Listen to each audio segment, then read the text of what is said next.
ኢትዮጵያ የምስራቅና ደቡባዊ አፍሪካ የጋራ ገበያ ወይንም የኮሚሳ አባል ከሆኑ 21 ሀገራት አንጻር የነጻ የንግድ ቀጠና እንቅስቃሴዋ ከ10 በመቶ የበለጠ አለመሆኑን የንግድና ቀጠናዊ ትስስር ሚኒስቴር ገልጿል።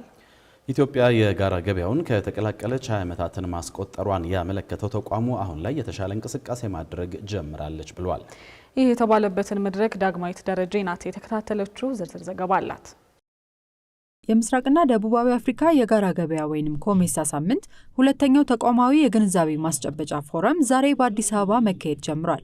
በመድረኩም የንግድና ቀጠናዊ ትስስር ሚኒስትሩ ካሳሁን ጎፌ እንዲሁም የምስራቅና ደቡባዊ አፍሪካ የጋራ ገበያ ኮሜሳ ዋና ጸሐፊ ቺሌስ ካፑዌን ጨምሮ ሌሎችም ተሳታፊዎች ተገኝተዋል።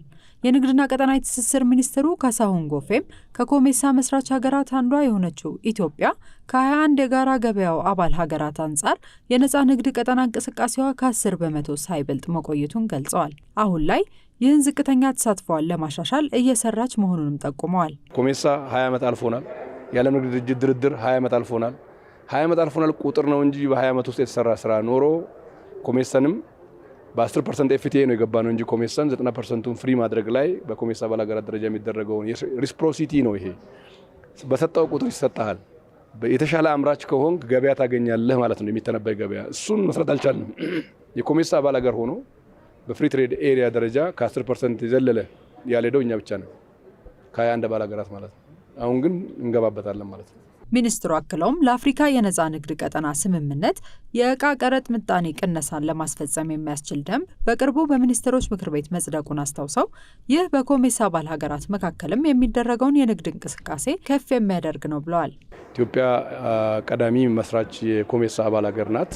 በአፍሪካ ነጻ ንግድ ቀጠና ስምምነት የእቃዎች ኦፈር ተብሎ የሚታወቀውን ባለፈው ሚኒስትሮች ምክር ቤት ሐሙስ ዕለት አጽድቆታል።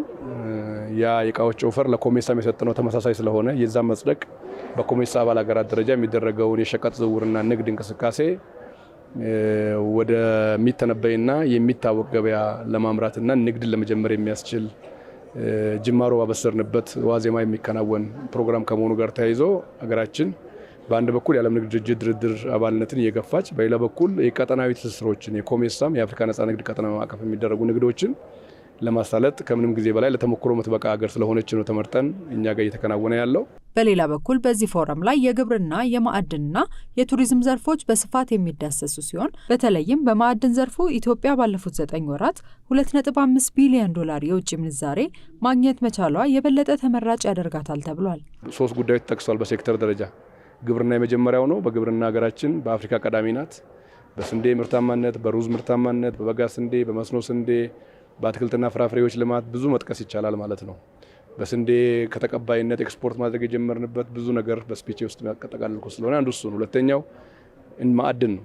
ማዕድን በአይነቱ ለመጀመሪያ ጊዜ ሜጀር ኤክስፖርታል ፕሮዳክት ብቻ ሳይሆን የመጀመሪያው ቀዳሚ የሆነው $2.5 ቢሊዮን በ9 ወር ያገኘንበት የወርቅ ሁናቴ ኢትዮጵያን ተመራጭ ያደርጋታል ማለት ነው። ሶስተኛው ቱሪዝም ነው። ቱሪዝም የገለጽኩት ስለሆነ በአዲስ አበባም ከአዲስ አበባ ውጭም ብዙ የሰራናቸው ስራዎች ፍሬ ያፈሩበት ዘመን ነው ብሎ መውሰድ ይቻላል ማለት ነው። ይህ ፎረም በአዲስ አበባ መዘጋጀቱም ከንግዱ ባለፈ የቱሪዝም ፍሰቱን የሚጨምር ነው የተባለ ሲሆን ለተሳታፊዎች የከተማ ጉብኝትን የመሳሰሉ መርሃ ግብሮች መዘጋጀታቸውን ሚኒስትሩ ካሳሁን ጎፌ አክለው ገልጸዋል።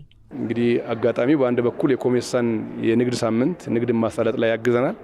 በሌላ በኩል ግን ሀገራችን በቱሪዝም ቀዳሚ ሀገር እንድትሆን ተመራጭ ሀገር እንድትሆን በተለይ በሀገር ውስጥ በሰራናቸው የአዲስ አበባ እንደ ስሟ አዲስ አበባ የማድረግ የማስዋብ ኮሪደር ልማት ስራዎች ለቱሪዝም ምቹ ከባቢ የፈጠርንበትን አግባብ በገሃድ የምናስተዋውቅበትን እድል የሚሰጠን ስለሆነ አንዱ ከተያዙት ፕሮግራሞች መካከል የቁና ፕሮግራሞች አሉ። የከተማ ጉብኝትም ጭምር ፕሮግራም ተይዞለት የአዲስ አበባን ኮሪደር የምናስጎበኝ ይሆናል ማለት ነው። ኢትዮጵያ ለአፍሪካ ኢኮኖሚ ውህደት የበኩሏን ሚና ለመወጣት እየሰራች መሆኑ በተገለጸበት በዚህ መድረክ ላይ በአፍሪካ በንግድ ስርዓት ዙሪያ ለሚያጋጥሙ ፈተናዎች የጋራ መፍትሄ ለመስጠት ምቹ ሁኔታ መፍጠር ይገባል ተብሏል። እንዲሁም በመሰረተ ልማት የተሳሰረችና የበለጸገች አፍሪካን እውን ለማድረግ የኢትዮጵያ ታምርት ንቅናቄን አይነት የኢንዱስትሪ ስራዎችንም በሁሉም ዘርፎች ማስፋት እንደሚገባ ተመላክቷል።